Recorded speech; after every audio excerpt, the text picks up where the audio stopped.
Hey guys, it's Sam, and this is my spoiler-free review of The Final Empire and The Well of Ascension by Brandon Sanderson. This is a kind of funny review because I wasn't planning on doing a spoiler-free review for each individual book, so I actually read The Final Empire about a year ago, and I was going to marathon the whole series, I thought, in a couple of months, and do a whole series review. But I ended up waiting an entire year before reading The Well of Ascension, which I just finished a little bit ago.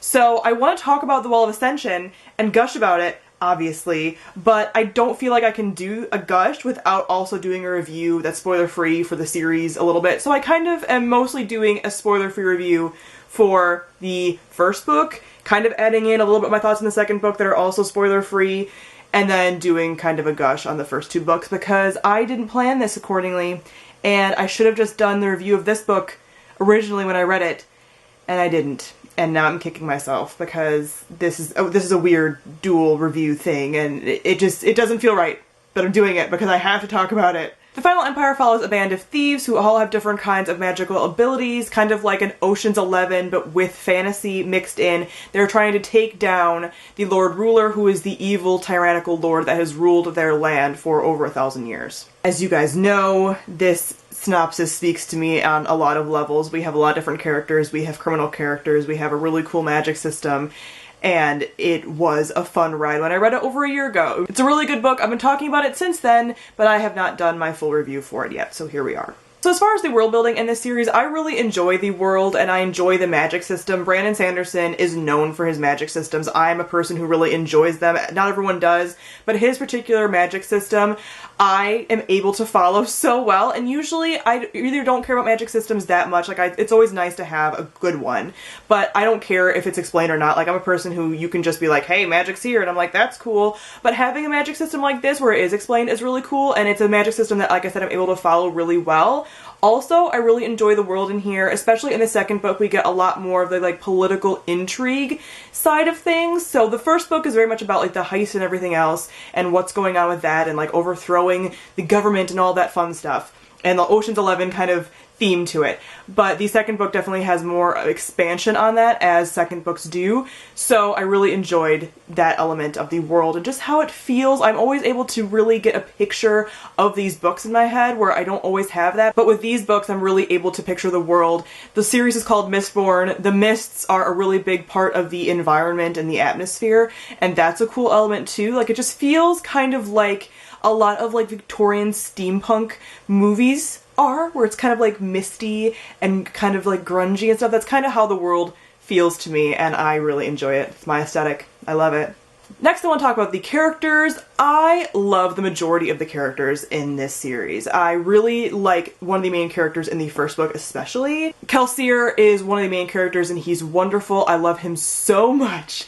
And he's just a personality, a very strong personality. He's an experienced protagonist. So he's a protagonist that you're not training or anything. He already comes into the story being fully a badass, which I really enjoy experienced protagonists. I always love a good, training sequence, but I really do like when we just have a character that already knows what they're doing when you first get into it, and that's what he is, so I always love that. And I love the majority of the gang as well. All of the different characters bring a different kind of personality to the mix. They're all a really big band of big personalities, and I love that. And they all bring a different element to the table, and the way that they all kind of get along and everything, it's really fun.